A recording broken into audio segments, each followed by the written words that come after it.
నమస్కారం వార్తలకు స్వాగతం ముందుగా ముఖ్యాంశాలు వైజాగ్ పబ్లిక్ మీటింగ్ లో ముఖ్య అతిథిగా హాజరైన ప్రధానమంత్రి నరేంద్ర మోడీ ఈ సందర్భంగా ప్రసంగం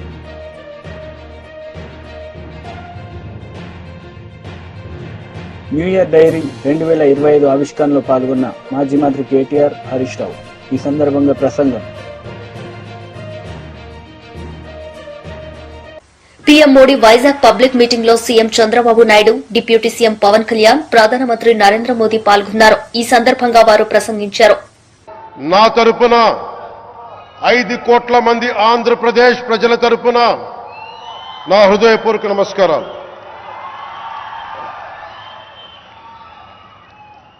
విద్యార్థి నాయకుడిగా రాజకీయాల్లో ప్రవేశించి రెవెన్యూ మంత్రిగా ఆర్థిక మంత్రిగా మొదలై తెలుగుదేశంకి రథసారథి అయి 4వసారి ముఖ్యమంత్రి అయి తెలుగు ప్రజల్ని అభివృద్ధి పదంలో నడిపిస్తున్న దార్శనికులు రాజకీయ ఉద్దండులు గౌరవ ముఖ్యమంత్రి శ్రీ నారా చంద్రబాబు నాయుడు గారికి నా హృదయపూర్వక నమస్కారాలు.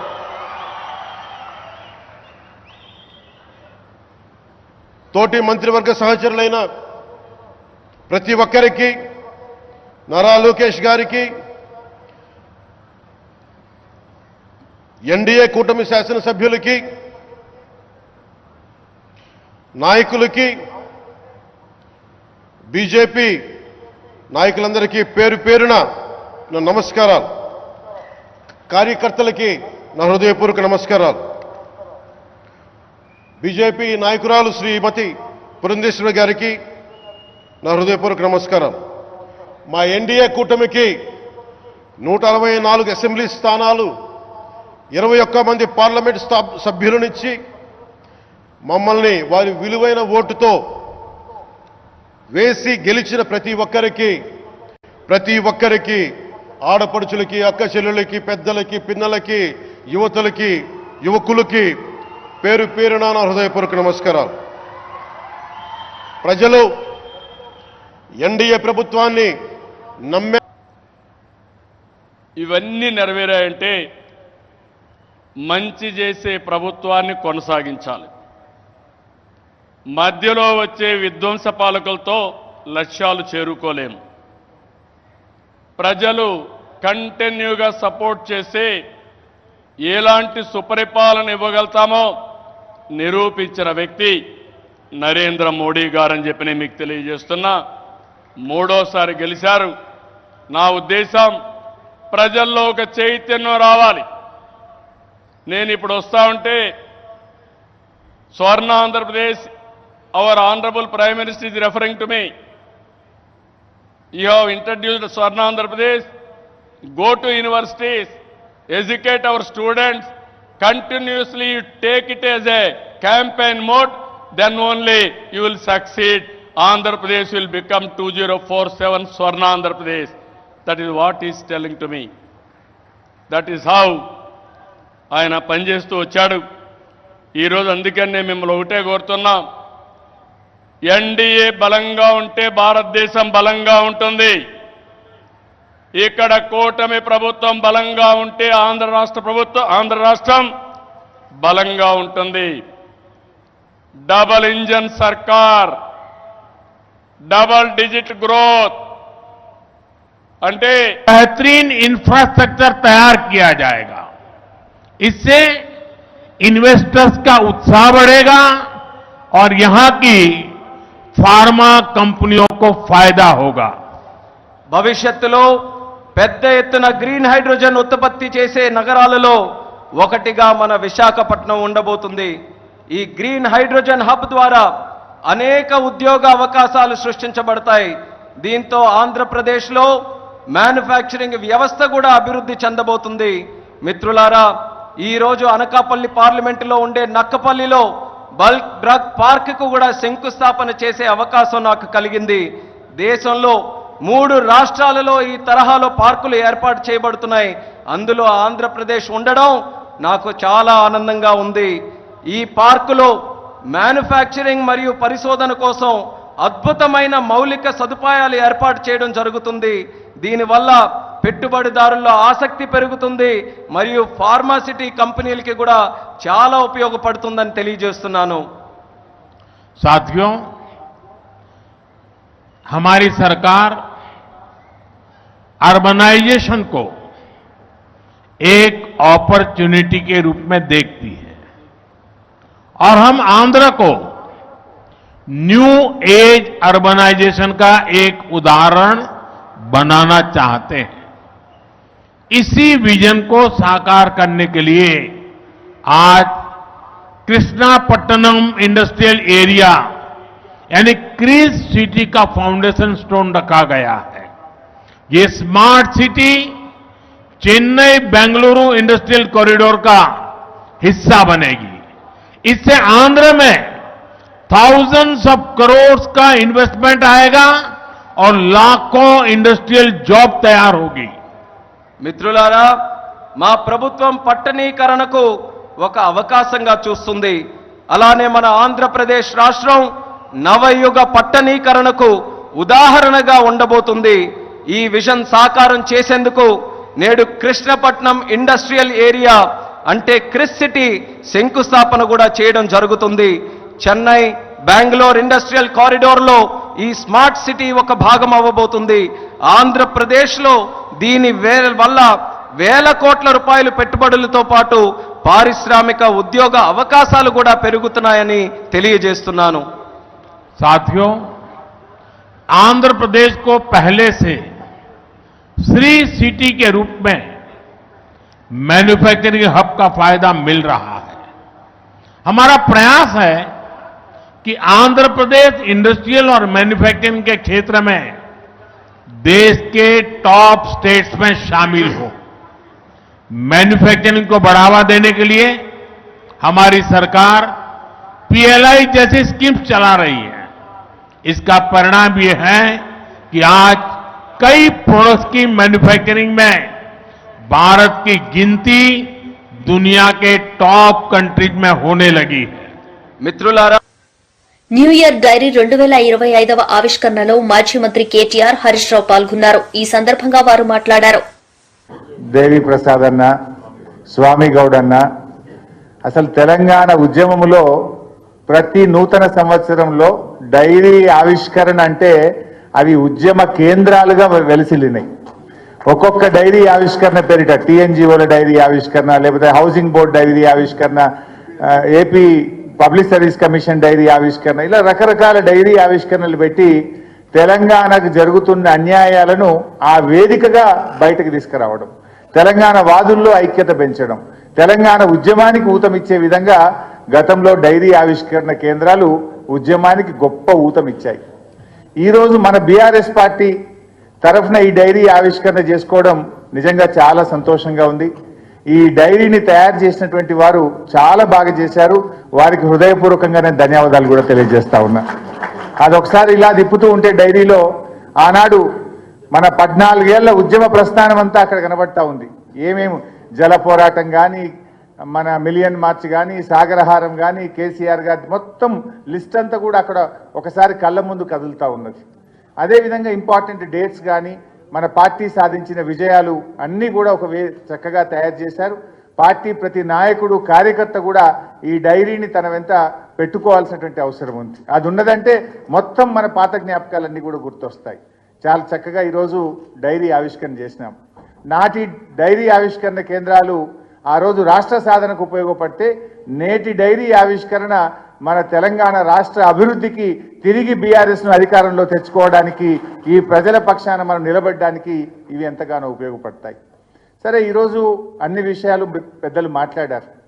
రేవంత్ రెడ్డి గారి ఏడాది పాలన అయిపోయింది. ఏం చెప్పిండ్రు ఆ రోజు ప్రజలకు చాలా హామీలు ఇచ్చారు. కానీ ఏడాదిలో నిజంగా రేవంత్ రెడ్డి గారు చేసింది ఏమైనా ఉన్నది అంటే, అయితే కోతలు, లేకపోతే ఎగవేతలు, కాదంటే కేసులు. కేసీఆర్ గారి ప్రభుత్వం గతంలో అనేక సంక్షేమ కార్యక్రమాలు తెస్తే ఆ సంక్షేమ కార్యక్రమాలకు కోత. జాతీయ మీడియాలో కాంగ్రెస్లో మోసం ఎట్లుంటుందో చెప్తుంది.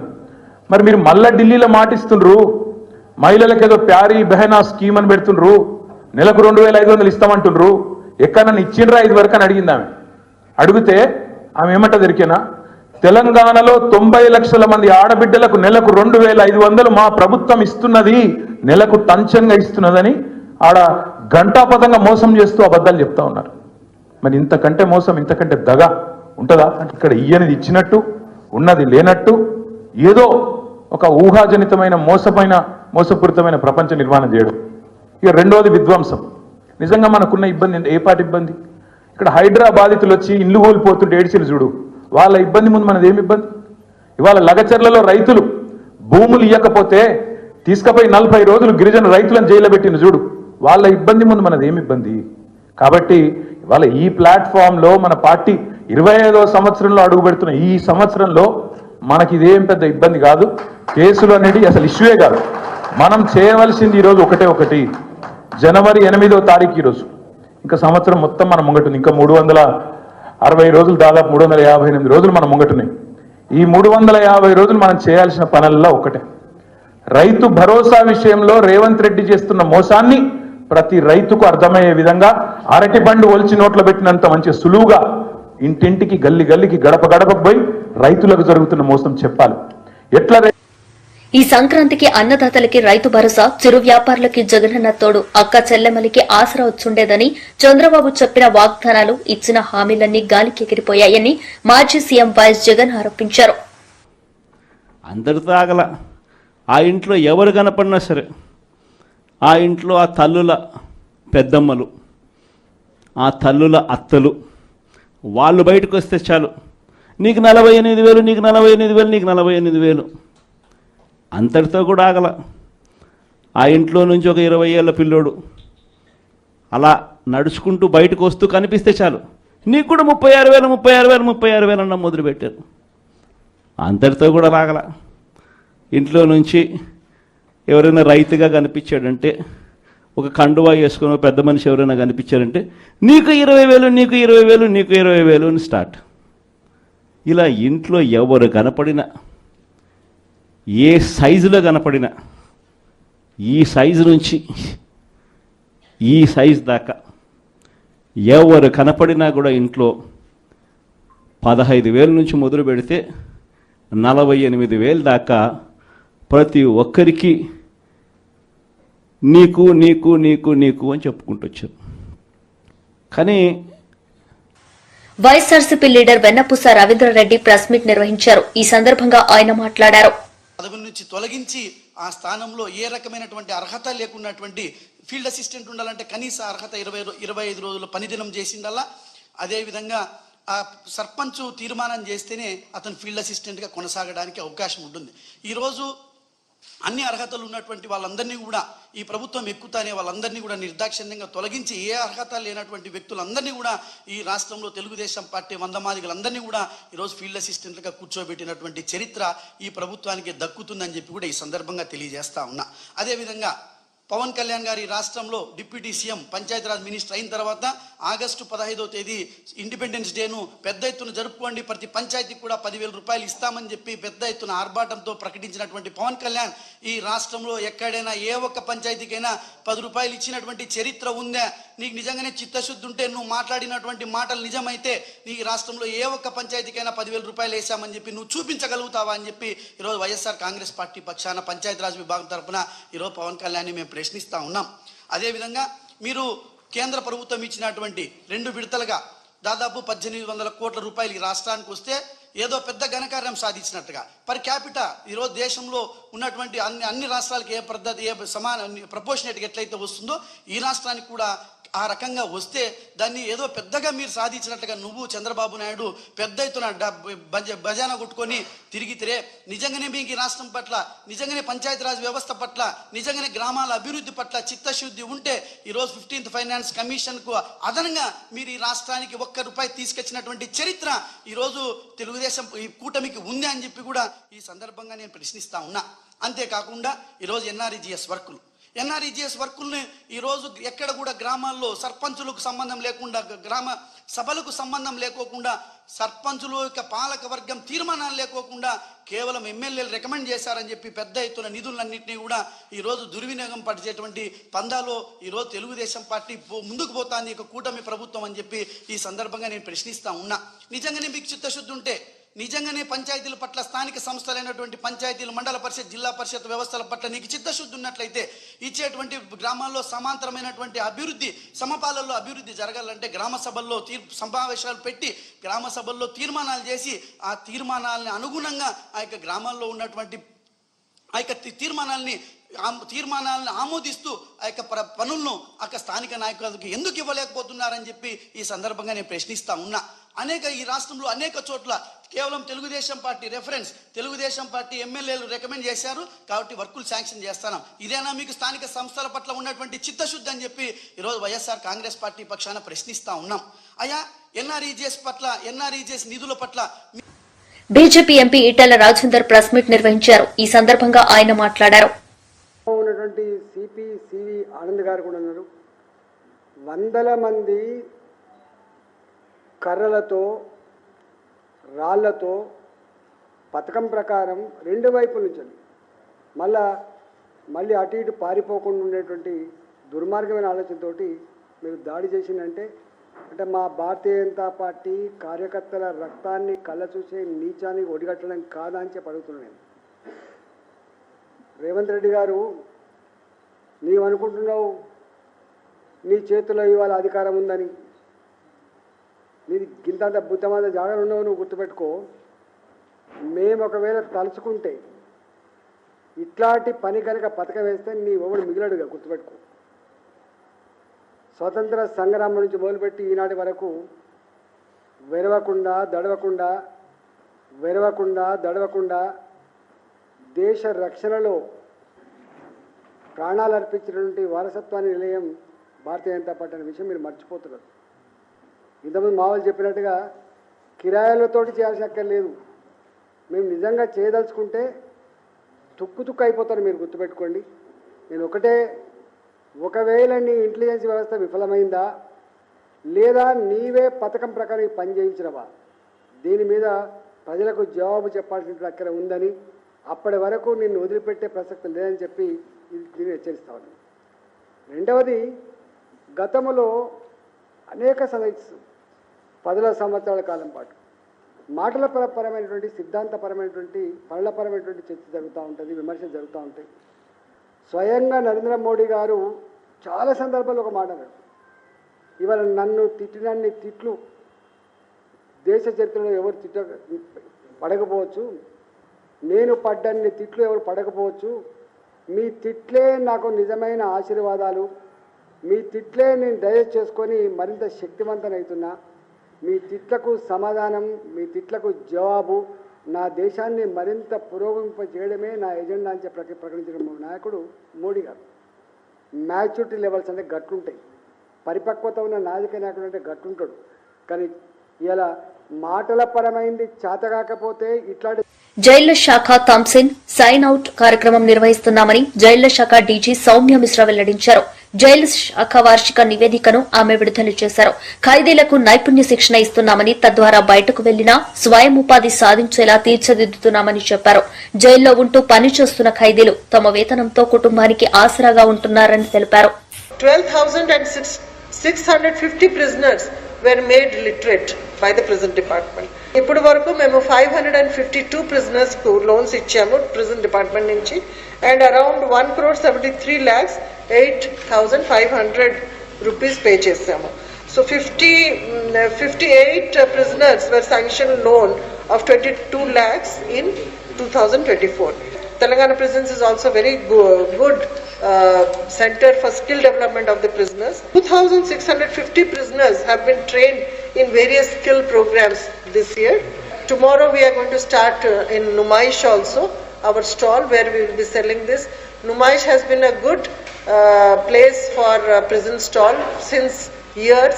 In fact, last time maaku Numaish lo best stall, best exhibition stall from government sector ani prize kuda award. వార్తలు ముగించే ముందు ముఖ్యాంశాలు మరోసారి. వైజాగ్ పబ్లిక్ మీటింగ్ లో ముఖ్య అతిథిగా హాజరైన ప్రధానమంత్రి నరేంద్ర మోడీ ఈ సందర్భంగా ప్రసంగం.